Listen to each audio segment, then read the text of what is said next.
최고 많은 인원이 모여 오늘 하나님께 예배를 드립니다. 하나님께 예배하러 오신 모든 성도님들과 또 방송을 보시는 성도님들, 가정과 일터와 자녀들에게 하나님의 크신 복이 항상 함께하기를 예수님의 이름으로 축복합니다. 아멘.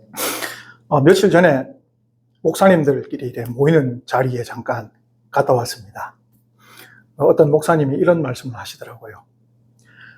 현대 교회에서 가장 닮고 싶어하는 모습이 초대교회의 모습인 것 같다라고 말씀을 하시더라고요. 그래서 자신 있게 반박을 했습니다.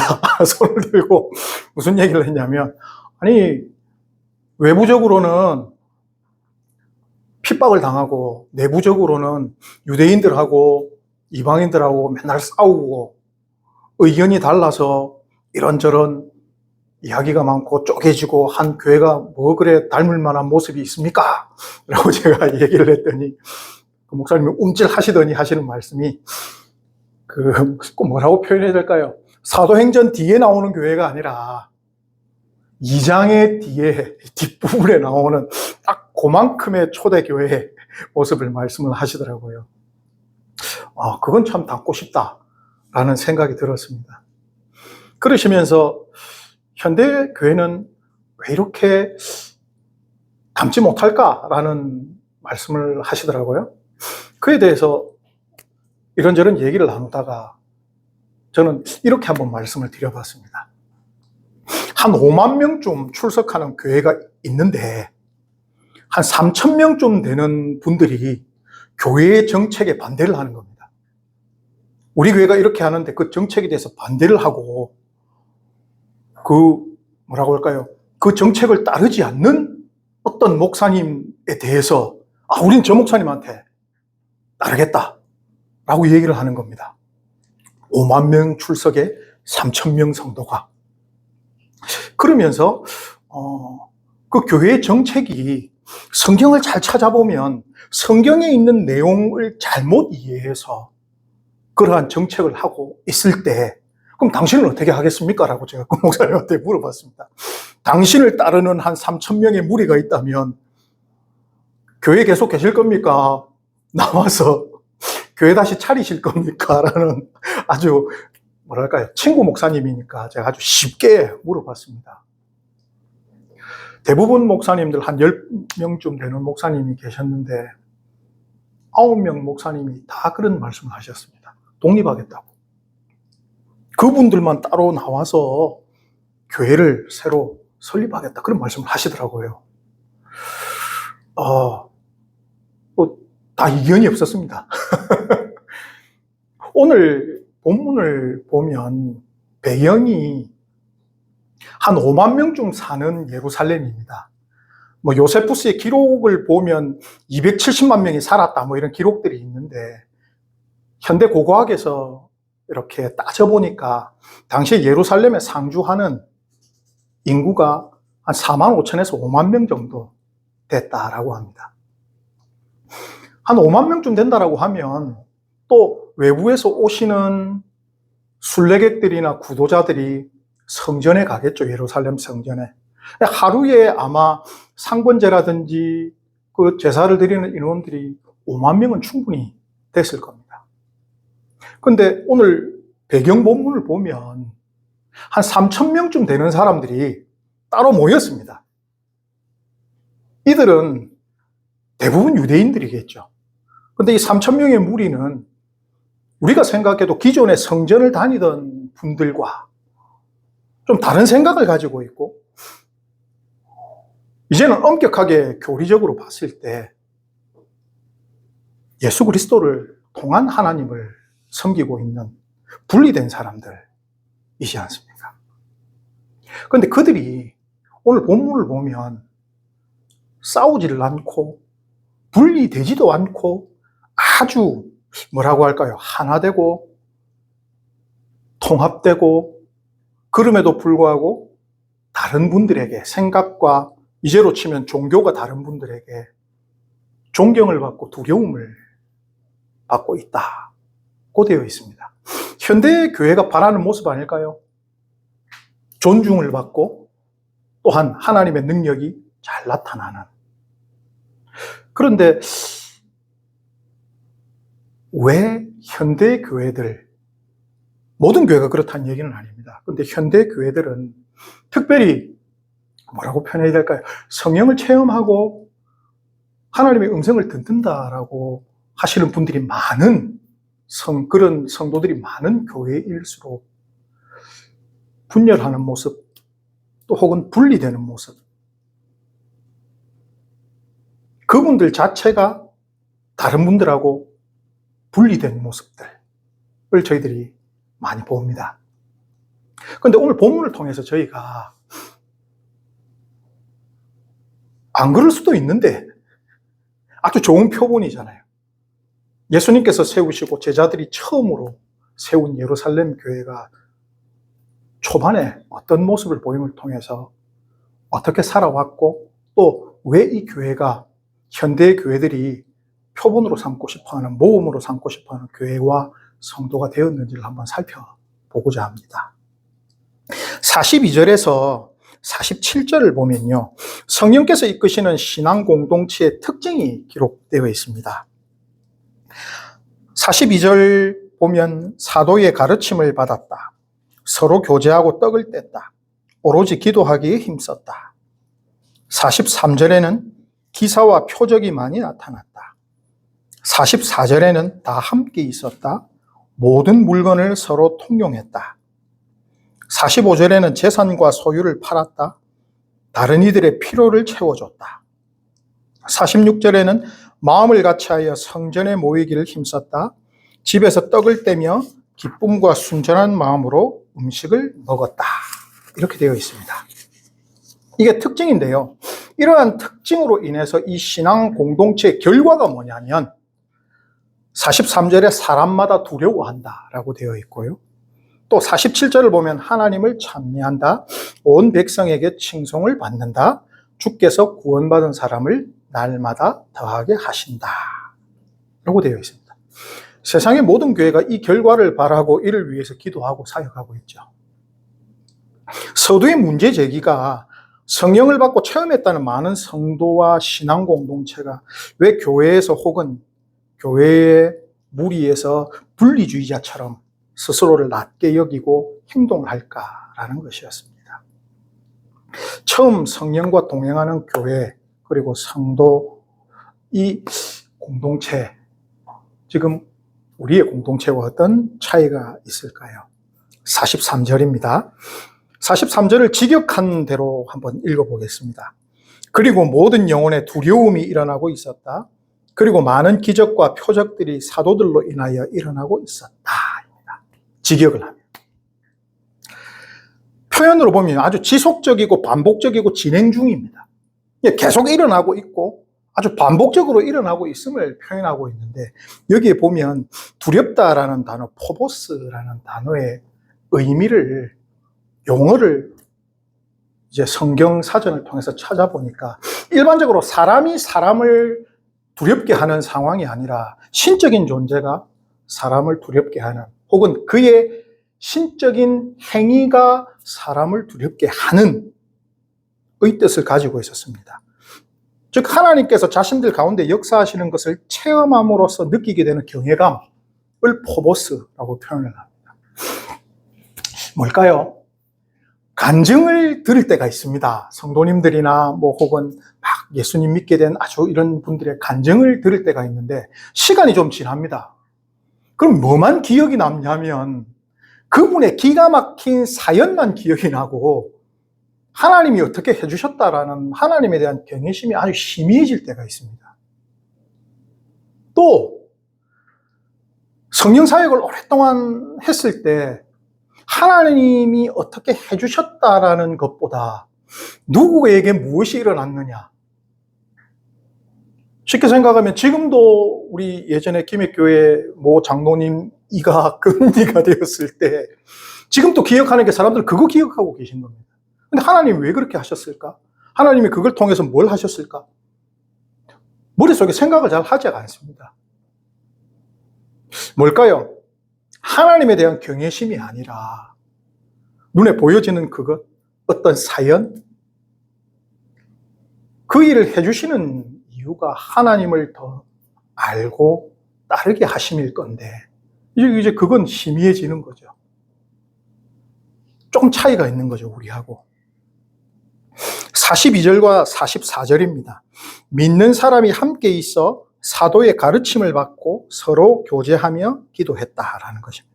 문자적으로 봤을 때 같은 장소에 있다라는 겁니다. 같은 장소에. 같은 장소에 있고요. 가르침과 교제의 장소도 같다는 얘기입니다. 또 지금은 우리 모두가 기도를 할 때 개인의 기도가 있습니다. 그런데 당시의 유대인들은 개인의 기도라는 개념이 존재를 하지가 않죠. 기도문을 가지고 기도하게끔 되어 있습니다.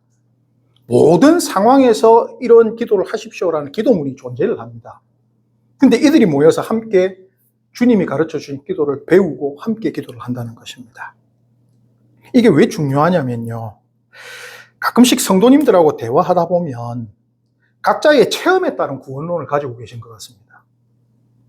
이 굉장히 중요한 사항인데요. 각자의 체험에 따른 구원론을 가지고 있는 것 같다. 이 말은 각자의 신앙 고백이 사도들과 교회가 정한 신앙의 고백보다 우선되는 성향을 가지고 있다는 것입니다. 교리가 중요한 게 뭘까라고 했을 때 모두가 한 성경을 배우고 있는 것 같지만 얘기할 때 다른 신앙을 얘기하고 있고요. 다른 예수님을 얘기하고 있는 것 같고요. 왜 우리는 이렇게 생각할 수 없습니까? 라고 얘기를 합니다. 그 생각에 반대하는 게 아니라는 겁니다. 예수님이 누구십니까? 라고 물었을 때 예수님은 우리 친구시고요. 또 나를 구원해 주시는 분이시고요. 다양한 대답들을 할 수 있습니다. 내가 느낀, 내가 만난 예수님에 대해서 다 얘기할 수 있지요. 그런데 빠지면 안 되는 게 있다는 겁니다. 또 우선적으로 얘기해야 된다는 게 있다는 겁니다. 그게 뭐냐면 예수는 그리스도시요 살아계신 하나님의 아들이십니다. 그게 정답이죠. 왜? 예수님께서 그분 네가 맞다 하셨으니까. 그것부터 나온 이후에 나의 고백이 나올 수 있는 거 아니겠습니까? 사도의 가르침을 받아 중요한 것입니다. 성경을 모르니까 성경의 중요한 것들 혹은 내가 필요한 것들, 나 구원받았나라는 성경의 본문들만 쳐다보는 거죠. 나는 구원받았어. 성경의 대부분은 구원받은 이후의 삶이 어떠해야 되느냐에 대한 가르침인데 나 구원받았어. 끝났어. 공부하고 배우지 않으면 공부하고 배우지 않은 신앙은 하나님 신앙하는 것이나 무속을 신앙하는 것이나 별반 차이가 없는 하나님의 수준을 너무 낮게 해드리는 것이죠. 우리는 배워야 합니다. 성경에 대해서 배울 때 모르는 게 너무 많습니다. 찾아보는 것이고요. 또 얼마나 많은 성경의 정통적인 가르침들이 있습니까? 그것도 또 찾아보고 하는 것입니다. 46절입니다. 날마다 마음을 같이하여 성전에 모이기를 힘쓸고 라고 되어 있습니다. 이 기존의 유대교인들하고 같이 성전에서 하나님께 희생제사를 드렸다는 얘기고 예물도 드렸다는 얘기입니다. 당연히 제사장들이 집례하는 그 예배에 갔을 것이고요. 랍비들의 성경 해석도 들었을 것입니다. 그런데 성경 본문에 어떠한 다툼이 있었다라는 기록이 없습니다. 물론 3장에서 4장으로 넘어가면 성령의 충만함과 인도하심에 따라서 베드로가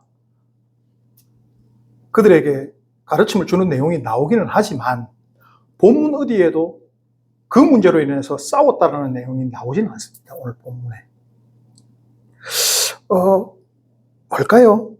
성전에서 얘기하는 이들이 얘기하고 있는 것이 성령을 경험하지 못한 이들 혹은 예수 그리스도의 부활을 통한 새로운 구원에 대한 것을 알지 못하는 이들이지 않습니까? 지금 3,000명의 성도들에게 있어서 이 3,000명의 새롭게 모인 성도들에게 있어서 뭘까요? 하나님 나라에 대한 새로운 지식은 누가 갖고 있는 겁니까? 이 3,000명이 가지고 있는 것이거든요. 그런데 이 3,000명이 랍비의 성경 공부 혹은 제사장이 집례하는 제사들 다 참석했죠. 근데 다툼이 없었다는 것은 상당히 존중을 했다는 거 아닐까요? 아유, 저 제사장이라는 사람이 저것도 몰라. 아유, 랍비가 성령을 몰라. 아유, 랍비가 방언도 못해. 뭐야? 그런 태도가 전혀 없다라는 것입니다. 성전에 모이는 것이죠. 그것도 모이기를 힘쓰고 옵니다. 성령을 체험한 현대 많은 성도들 중에서 아직 성령으로 인해서 자신이 속한 공동체에서 마치 뭐라고 할까요? 내가 더 나은 신앙을 가지고 있는 존재이다. 그래서 분리되려고 하는, 난 너하고 차원이 다른 신앙을 가지고 있어.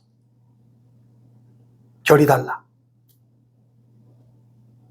근데 예수 그리스도께서는 성령으로 가장 충만하셨던 분이지만 그분이 그 당시에 있던 사람들 그리고 우리를 대하는 마음과 태도를 우리가 보자는 겁니다. 가장 성령이 충만하신 예수 그리스도께서 우리를 어떻게 대해 주시는가? 그리고 당시에 그들을 어떻게 대해 주셨는가? 겸손과 사랑으로 대해 주셨죠. 하나님에 대해서 가장 잘 알고 계신 분이 내가 알고 있으니까가 아니라 이렇게 해서라도 너네들이 변화됐으면 좋겠어. 나하고 같이 하나님께 가보자. 그런 모습을 우리에게 보여주시는 것이죠.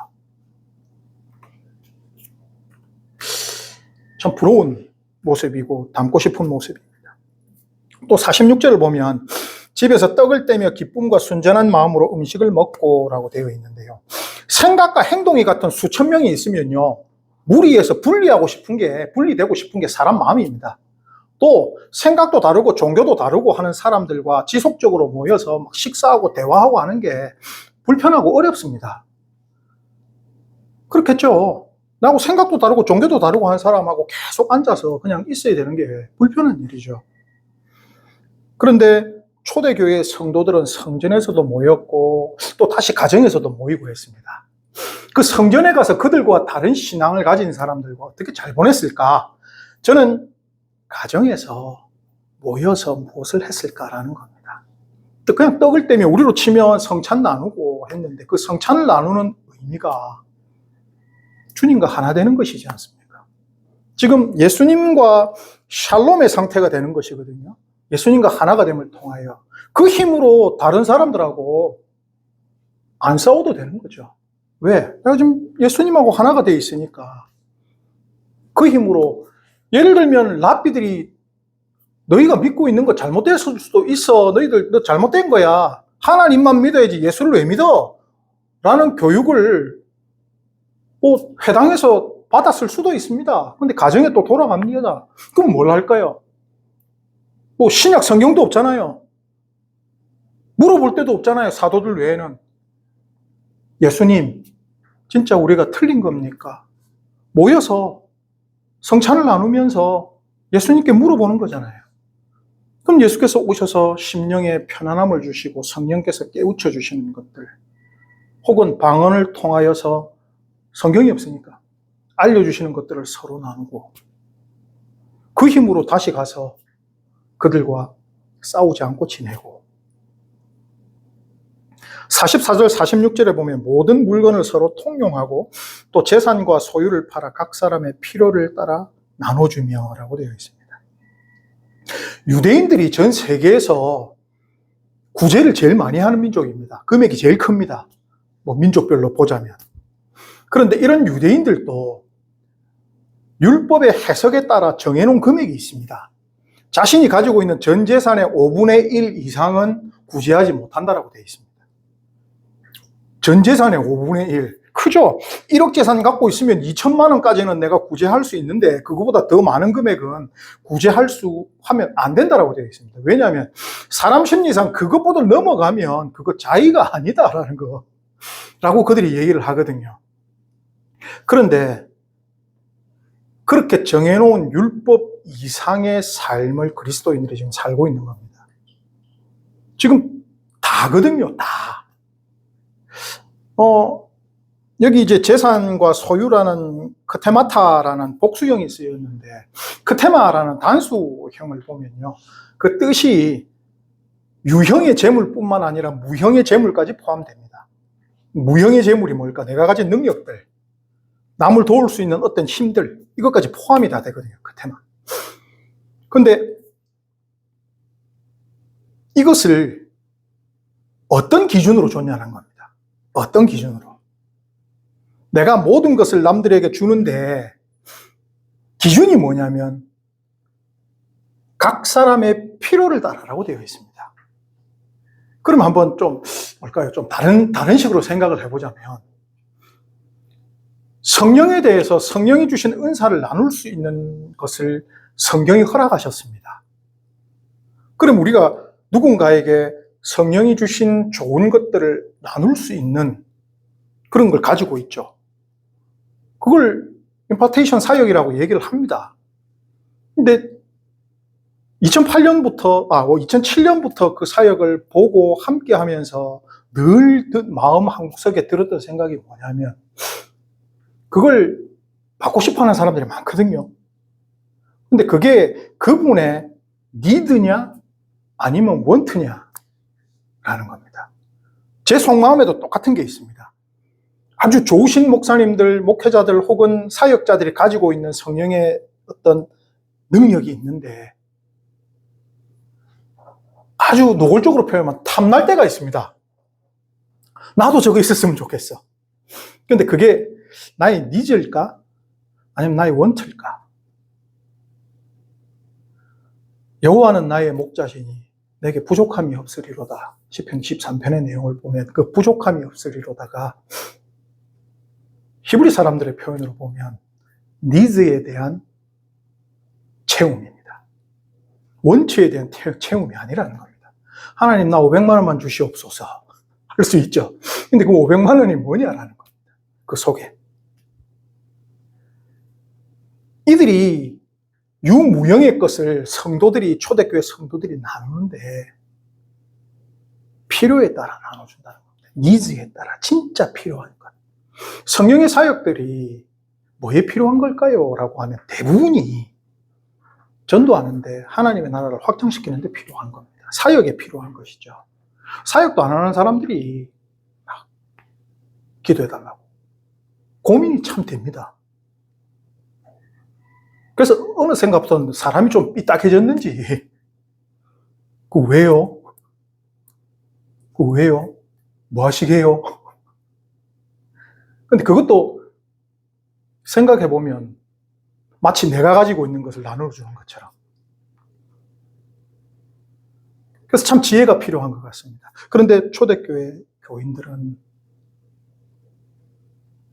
필요에 따라 나눠준 것이죠. 성령께서 주시는 지혜에 따라서 진짜 필요한 건가 구분을 해서 나눠주시는 것입니다. 현대에 분리되고자 하는 분들과 좀 다르죠. 예수님은 이 땅에 이들에게 반드시 필요한 니즈를 채워주신 것입니다. 교회 공동체와 성도들이 온 백성에게 칭송은커녕 걱정과 부정적인 말들만 듣고 있는 요즘입니다. 교회 공동체 내에서는 성령의 체험과 은사를 받은 이들이 다른 이들을 존중하여 그들이 하나님 앞으로 더욱 나올 수 있도록 도와주는 것이 아니라 하나님이 주신 각자의 그 테마로 으쓱대고 분리되려는 시대인 것 같습니다. 예수 그리스도는 모든 지혜와 지식을 가지셨지만 어리석고 무지한 우리를 선대하시며 피로를 채워주시고 성령을 보내주셔서 우리를 하나님께로 영원히 인도해 주셨습니다. 성도의 그 성령의 인도하심을 받는 성도와 교회는 분리주의자가 되어서는 안 됩니다. 우리에게 주신 성령으로 인해서요, 세상에 가치 없는 것들과 죄로부터는 분리되어야 됩니다. 그러나 우리가 이끌고 또한 섬겨야 하는 공동체와는 하나가 되어야 되죠. 우리는 스스로 이런 생각 들 때가 있습니다. 내가 또래 집단에서는 믿음이 좀 좋은 것 같다. 또래 집단 중에서는 성령에 대한 이해가 조금 더 나은 것 같다. 그러면 이제 분리주의자가 되는 것이 아니라 뭘까요? 하나주의자. 함께 하나 되어 하나님 앞으로 나아갈 수 있는 그런 하나주의자가 될 수 있는 교회와 성도님들 되시기를 예수님의 이름으로 축복합니다. 이제는 주신 말씀에 따라 하나님께서 주시는 그 성령을 잠시, 성령의 기름 부으심을 받는 시간을 잠시 가지도록 하겠습니다.